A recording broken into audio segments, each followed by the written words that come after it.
to you by Mr. Pros TV, streaming from Tempe, Arizona. And we're live in 5, 4, 3, 2, 1. Hi, everybody. Tia Moore here with Keller Williams and the NextView podcast. So this is our first show today. I have my friend and colleague here, Andrew Greaves. But before we get into that, I just wanted to tell you guys a little bit about what NextView podcast is about. Our team, we're very community-centric. We prioritize providing a best-in-class customer service experience above anything else. I know a lot of businesses don't prioritize it, but with us, customer service is our top priority. So it's alive and well with NextView Home Professionals. Because we work with a lot of people and because we know that service is important, we seek to have partners and have referral partners that are that have the same values in mind. So my biggest priority is to network. I feel like that's one of my biggest jobs is to know a lot of people, and thankfully I know a lot of people. So if you need a resource, I can be that resource for you. And I know my clients always need somebody. So resourcefulness is definitely a skill set and asset of mine. So I wanted to get into who our sponsors are and who's helping us put our podcast together. We have the Oliver Whalen team at Nova Home Loans. They are amazing loan officers. If you're thinking about buying a home and you just want to know if you qualify for it, what steps you need to take in order to purchase one. If you're thinking about refinancing, you need to contact Justin or Ryan, and they will help you with all of your home loan needs. We also have Platinum Home Warranty. Our great partner, Yvonne, with Platinum Home Warranty. She's amazing. I know I had a client just call because their air conditioner went out on their house and there was a little bit of panic at night. And I know they got right on it. So if you need a home warranty, please contact Yvonne or call me, and I'd be happy to share with you what the experience has been with them through the lens of my clients and myself. We also have Security Title. So we are lucky because we do have one of the Security Title reps here with us, but Security Title handles all of the closing needs. Whether you're buying a home, selling a home, or refinancing, you do have to use a title company. They're going to help make sure that the homes are lien free and you have a clear title in order to move forward with your process. And we can talk about their importance within the transaction. So my friend Andrew Greaves is here. Tia. How are you today? I'm good. You excited about this? I'm very Congratulations, excited. your first one. Thank you very much. That's awesome. Appreciate it.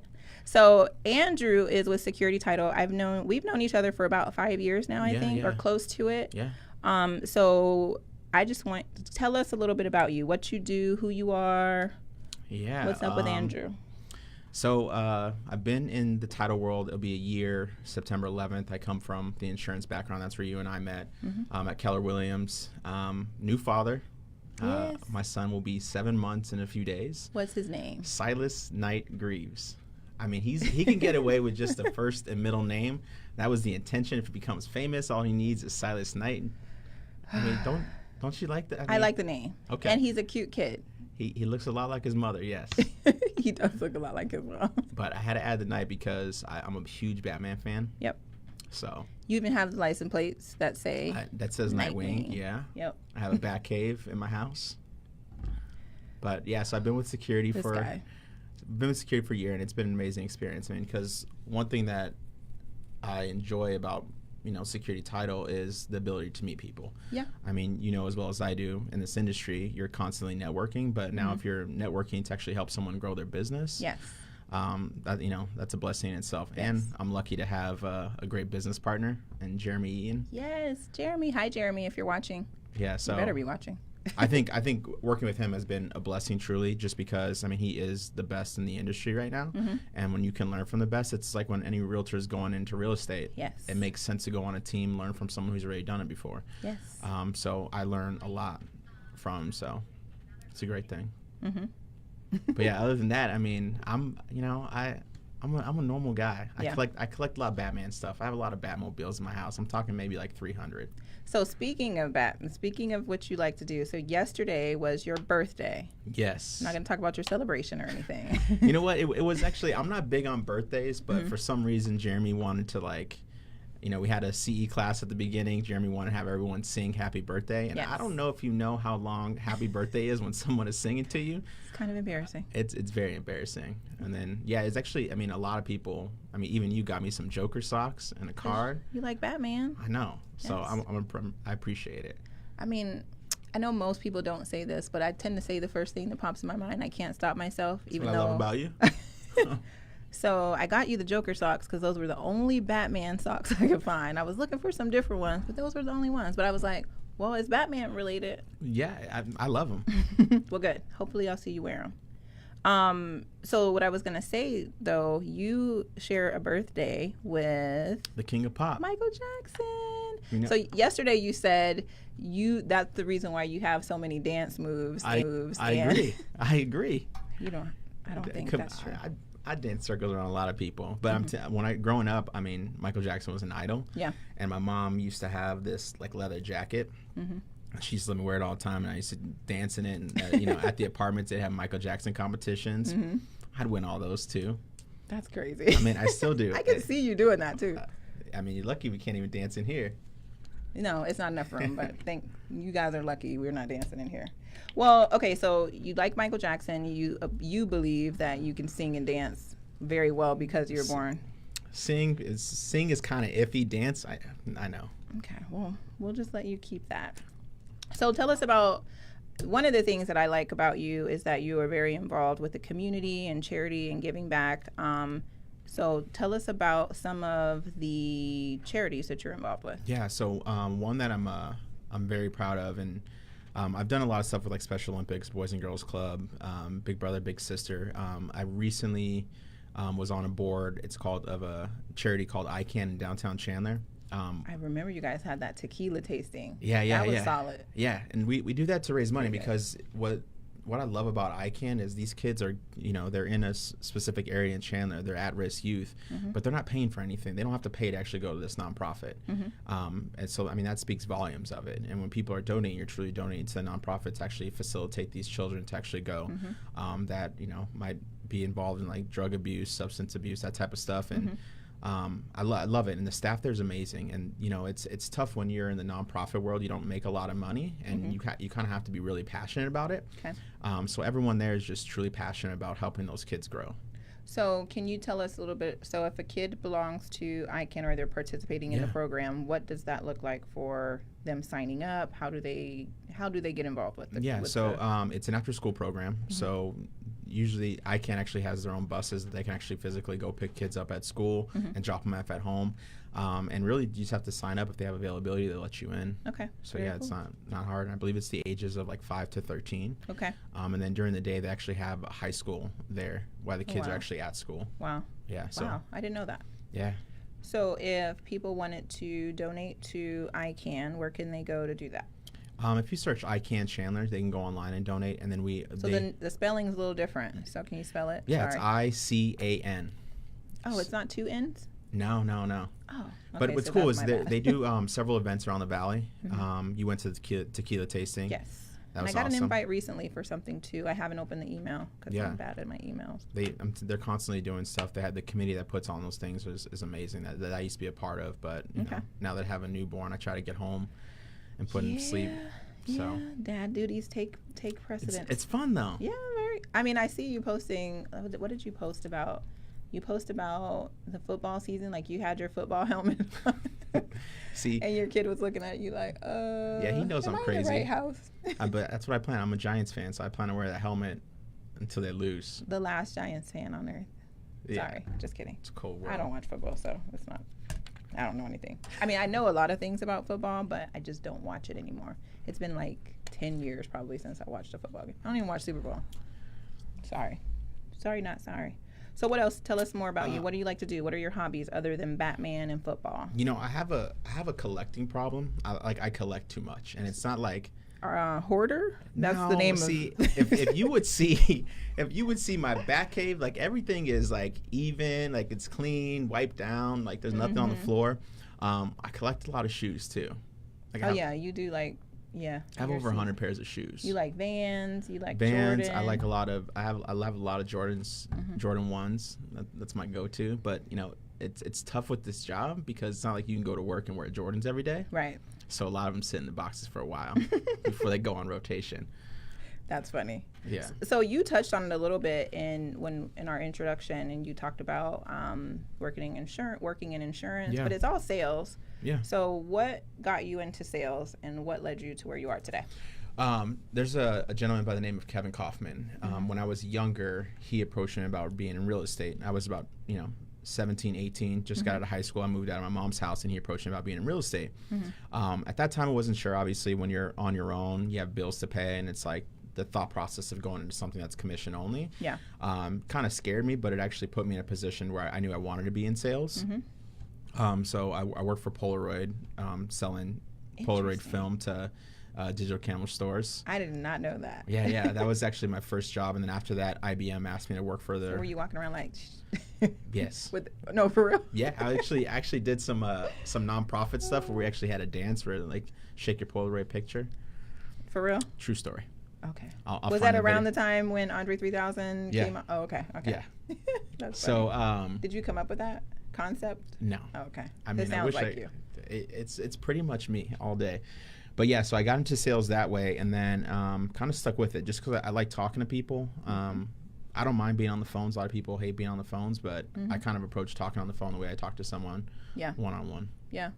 You worked at Yelp for a while, too. I did, yeah. I worked at Yelp for about 3 years. That's a different experience in itself. I mean, that's you're calling local businesses, but the atmosphere of Yelp, it's really just so laid back, and when atmospheres are like that laid back, it's easy to get on the phone and make a call. Yeah. And it's easy to have fun with people when you're calling them. So yeah, I worked at Yelp for a little bit as well. Okay. And then got into insurance. Insurance. That's where I met you. So when you and I met, you were in insurance. You were working for a company. Then you started your own insurance company. Yeah. So tell me when you were working in insurance, what was your biggest learning experience in that position? I think someone gave me advice. They said when you need someone, get them before before it's too late. In a sense of like when you need an assistant, pay for it right away. Yeah.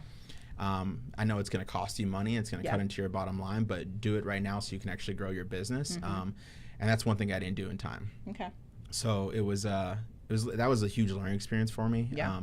But it's different being on your own. You're your own boss. You create your own hours. You're strictly commission, stuff like that. So I wouldn't know anything about that. Yeah, Just I know. kidding. I know about that. It's a lot. Yeah, it's tough. It's a lot harder than people think, right? They think you start a business by at least in this day and age, I feel like people think you start a business by making a Facebook page. Yep. And then telling all your friends to look at it. And then if they don't look at it, the business has failed, and then they go back and get a job. Yeah, and I think especially in the real estate industry, people see people are successful and they think because they sold 2 houses, made $10,000, whatever that is, and they automatically go and spend it. Right. And try to pay off everything, and now they're left with zero, and they're like, well, okay, what do I do now? Real estate's it's technically not a different beast, but people treat it as such. I feel like when they look at people that are most successful, and this really is in the industry, they see the end result, but they don't see the journey that took the person there. Agree. And they don't see the blood, sweat, and the tears, because there's a lot of tears too. Yeah. Because it's hard, and so they miss that part. And then the other thing they miss is the fact that it's not an easy industry, and owning a business in general is just not easy to do. And you need to have discipline, you need to have patience, and then you also need to have the ability to think forward. And if you don't have those things, that's okay, but you need to get in relationship with people that do have those visions and that can help you and be able to support you in doing those things. And I think the biggest thing you said there is patience. I lack a lot of patience. It's one of those things where you're working so hard and you want things to happen like right now. You're like, when are these deals coming in? When is this going to happen? I've done all these things that, my coach has told me to do, that my boss has told me to do, whatever that may be. Yeah. And, if you kind of take a step back and you kind of take that patience and just let things unfold the way they're supposed to. Yeah.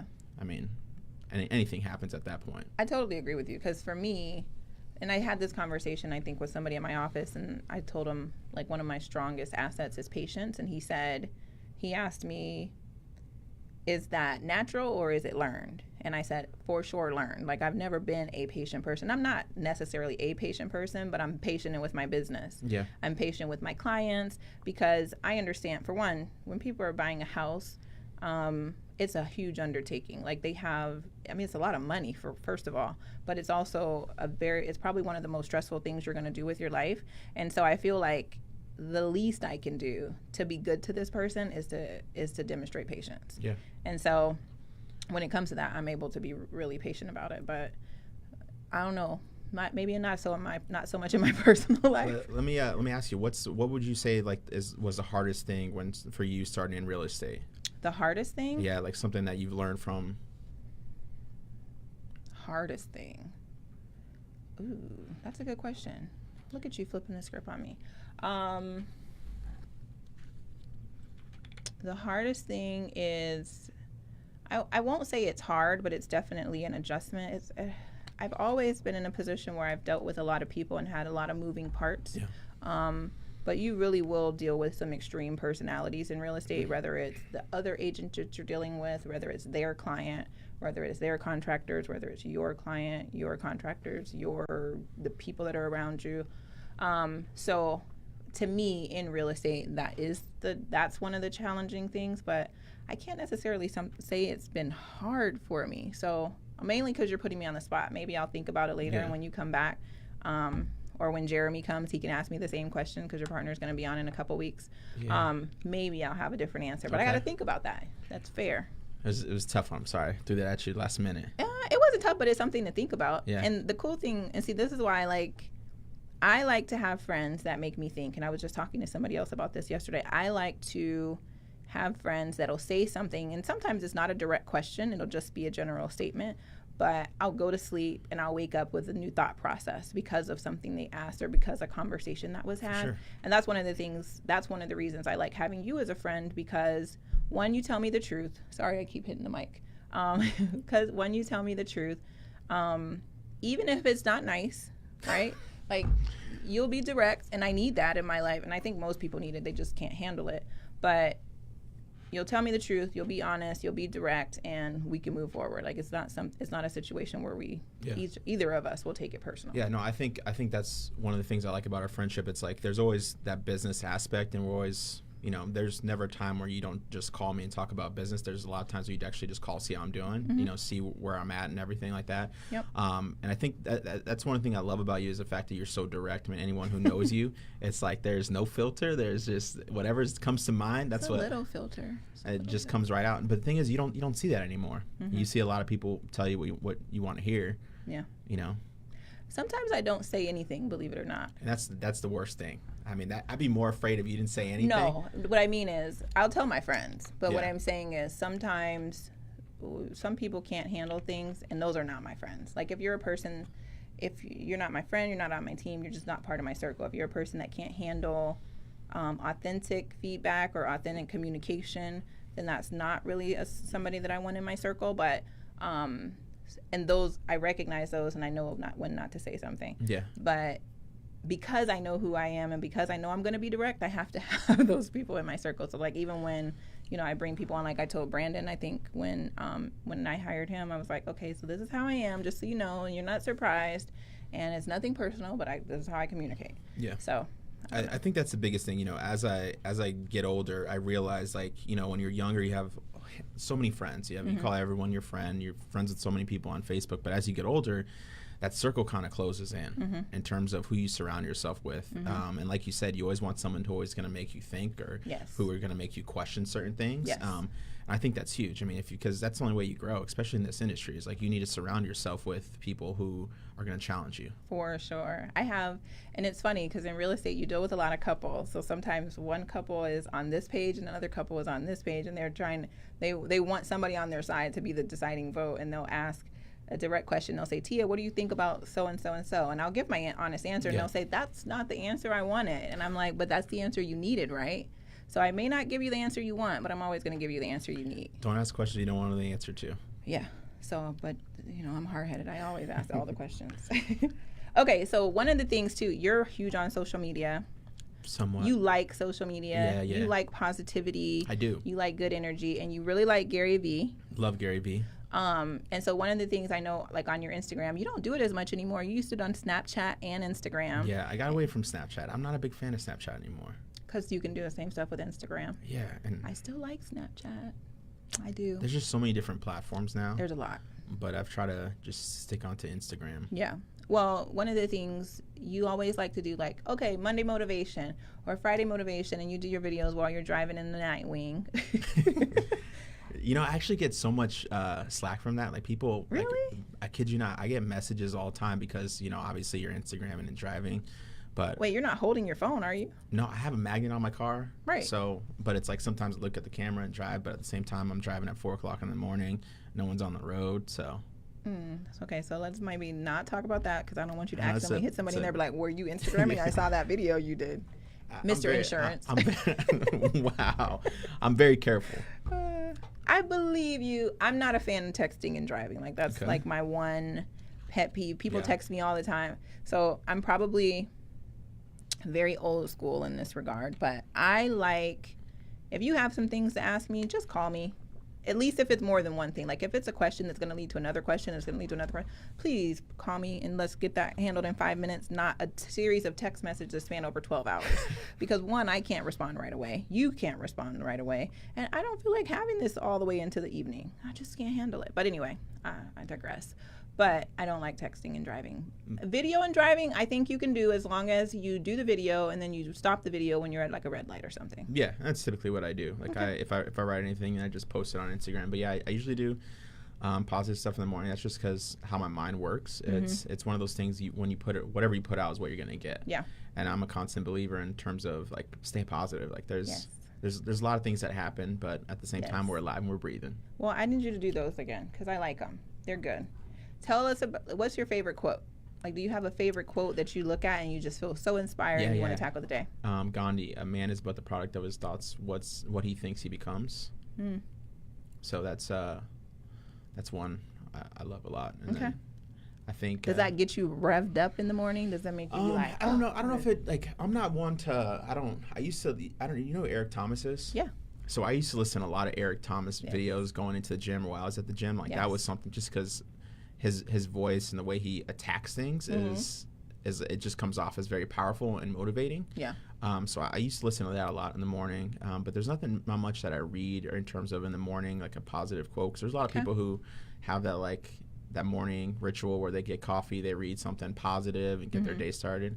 It's just not me. Okay. I wish it was. I wish I was better at doing some reading in the morning. Okay, so is there a song that gets you going in the morning? There's a lot of songs. Yesterday when we were at happy hour, you were like, "What's your top 3?" You were asking every person at the table. Well, I was talking about top 3 artists because here's my thing. Like Michael Jackson, Whitney, they're always up there. Like I don't, and I think Prince is up there too.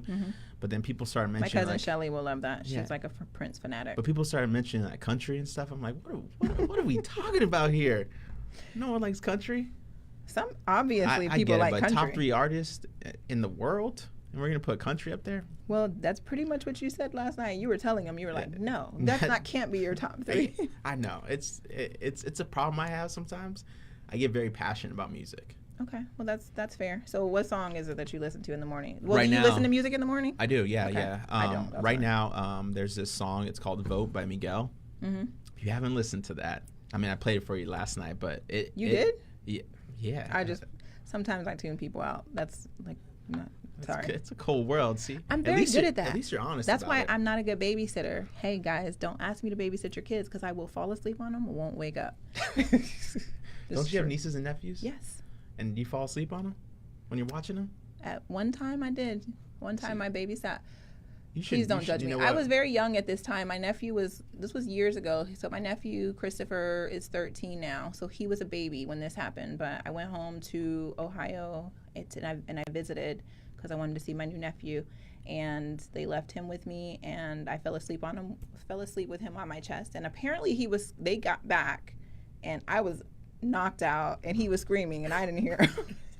I'm just really good at tuning, but it's weird. If I hear something that shouldn't be there, I'll wake up, but if I'm supposed to be asleep, I'm just gonna sleep. I think you posted a video the other day of one of the guys he actually told me to follow on Instagram where he was watching his kid and he tied the sheet around his waist so when his kid would crawl off when he was sleeping, he's able to pull it back. Yes. I was dying. I'm the master of sharing private Instagram video messages because they crack me up. Did you watch that Eddie B, the teacher? No. The one you sent me. Yeah. I think I watched one of them, but I didn't watch all of the ones you sent to me because I forgot. But I will go back and look at those because I'm sure they're still there. Sorry, friend. Don't be mad. Okay, so we talked about that. Okay, so you work with a lot of real estate agents. What do you think? You work with top real estate agents. You work with new real estate agents. What would you say are the assets of a strong real estate agent? And you don't have to list all of my assets. Just make it all about you. I'm kidding. Well, I think there's my podcast. I think there's three things. It's when I meet with agents, and I don't, we meet with new agents, brand new, who just got their license yesterday. We meet with them, try to create some type of structure. We meet with multi-million-dollar producers. The biggest thing I believe in real estate in any industry is consistency. And then the second thing, I think, it's value. Like, what value do you bring? And then the last thing that I think people are missing the mark on is the fact of stay true to who you are. People strictly buy based on if they'd like you. We're to a point where it doesn't necessarily mean how many homes you've sold. It's what value, because at the end of the day, there's someone who can walk in the door that sold 50 homes in that neighborhood and someone who's only sold one. And the people connect on a certain level.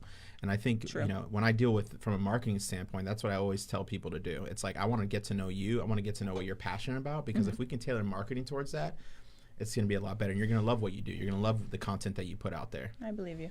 I agree. Because I think what happens is when you try to be something other than who you are, you lose the authenticity, and then people automatically won't trust you. And not only that, it's gonna cause stress in your life. For sure. So who has time for that? I don't. Yeah, I think that's why I think Facebook videos are so powerful now. It's just because you want people to get bought into who you are, not what you do. Right. And I think that's why, and with the algorithms and everything that happened on Facebook, it's like, that's what you should do. If you're a realtor, if you're in a sales industry, go on there, tell people about yourself.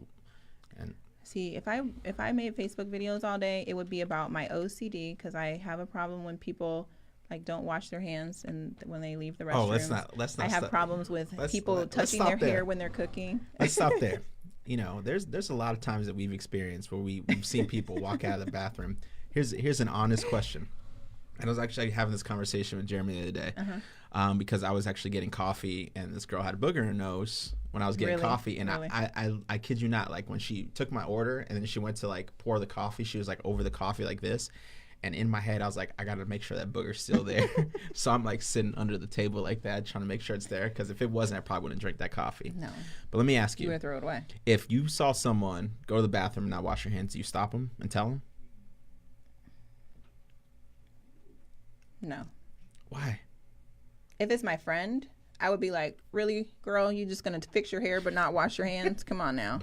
And then they would wash their hands, and I'd be like, I don't know if we can be friends if you don't wash your hands. Don't you feel like you're doing a disservice to somebody else who has to shake that person's hand? This is true. You're right. I'm gonna take that under advisement and make sure I tell everybody wash your hands. You did that. Didn't you do that to your boss at Yelp? I did. One of the bosses at Yelp. Or the head, wasn't he? One of the people at Yelp, he was in the bathroom, and I saw him go to the bathroom, and then he walked out, and I was like, hey, you gonna wash your hands? And the look he gave me, I was like, well, I mean, here's the thing. He was mad. But here's the thing. You're walking around shaking hands. Yeah. There's a lot of people I run into. I have no shame in telling you want to go back and wash your hands? Good. But I do have a problem with telling someone they have a booger in their nose, apparently. I don't think I can do that. I don't think I can do that. I think that's a tougher conversation. I'll be honest. When it affects me specifically, I get a little anxious about it. I was in Sprouts, and apparently the girl wanted to start crying, all because I asked her to wash her hands, because she was literally biting her fingernails. It drove me crazy. I'm like, girl, you're not touching my produce with your finger biting hands. So I'm not going to go into the specifics of that, but this tends to happen a lot. And I remember when I worked at Citibank, my team would laugh at me, because every single time I would come back for lunch, I'd be like, you will never believe what happened. They'd be like, what happened now? So I prefer to just cook and not grow your own produce. I don't grow it. My cousin Eddie does. Hopefully he'll come on my podcast soon. He grows his own stuff. They have mint, tomatoes, water. I mean, they grow everything. Their backyard is like the farmer's market. I don't have a green thumb like that. I kill everything. I kill a cactus. Only thing I don't kill is weeds. I mean, for some reason they just keep growing, and I'm just, I know. Speaking of weeds, I really need to go to get in the gym. I don't want to get off track too much, but I picked like 3 weeds. It was only 3 weeds because I guess it rained last weekend when I was away. And I was like, oh, I'm going to get those weeds. Now all of a sudden I'm all sore. That's pretty bad. So I got to go to Pilates or something. Anyway, we're going to wrap it up. Tell people where they can find you on social media, and will you commit to redoing your motivational videos so that they can see them? Yeah. I will commit to that. Okay. Probably How not every often? day. I try to Once at least a week? Oh, for sure, once a week. I usually do it in the morning when I'm hype on the day already, because you just never know what can happen in a day. But I try to stay positive, so I will commit to at least once a week. I need to be better at doing more Facebook Lives, like your partner Jeremy does. He's on it Every Sunday. He reached for that Sunday strength, and He'd be like, I'm in my backyard, y'all. just see my backyard, see my big pool. I'm like, come on, just man. kidding. Hi, Jeremy again. Yeah. So I'll commit to that. And then what was the other question? Where can they find you? What's your Instagram? What's your Facebook? I believe it's like Andrew_Greaves, and Facebook's just Andrew Greaves. Okay, cool. It's just Well, I'm assuming since you're watching this, you probably already follow me. However, if you're following from Andrew's page, you can find me on NextView RE or at NextView RE on Instagram, and on our Facebook page, we have NextView RE on Facebook or TMOR. We are going to be a weekly podcast every Thursday at 1 o'clock or 1-ish. Sometimes we run a little bit late. Don't say it. I'm not going to. Sometimes we run a little bit late, but we try to be on time because I really do like punctuality. And even though I was late today, so we may not even be Instagram Live. What we just call it what it is. Okay. Stop it. What? No, don't do it. We'll move past it. Anyway, you guys can find me on there. If you have any questions that are real estate related, feel free to send me a private message, or you can reach me on my cell phone at 480-521-6898. Me and my team would love to assist you with any of your real estate needs, even if it's just a simple question, no matter where you are. You can be in Arizona, you can be in Texas, you can be in Ohio, you can be in Florida. And those are my favorites because that's where I know a lot of people. You do know a lot of people. Otherwise, I want to give a special shout out to our sponsors again. We have Ryan, we have Justin Oliver and Ryan Whaley from Nova Home Loans, Yvonne Hunter with Platinum Home Warranty and Security Title, Mr. Andrew Greaves, and Jeremy Eaton. And that is pretty much it. We'll see you guys next week. Thank you very much for tuning in. See you later.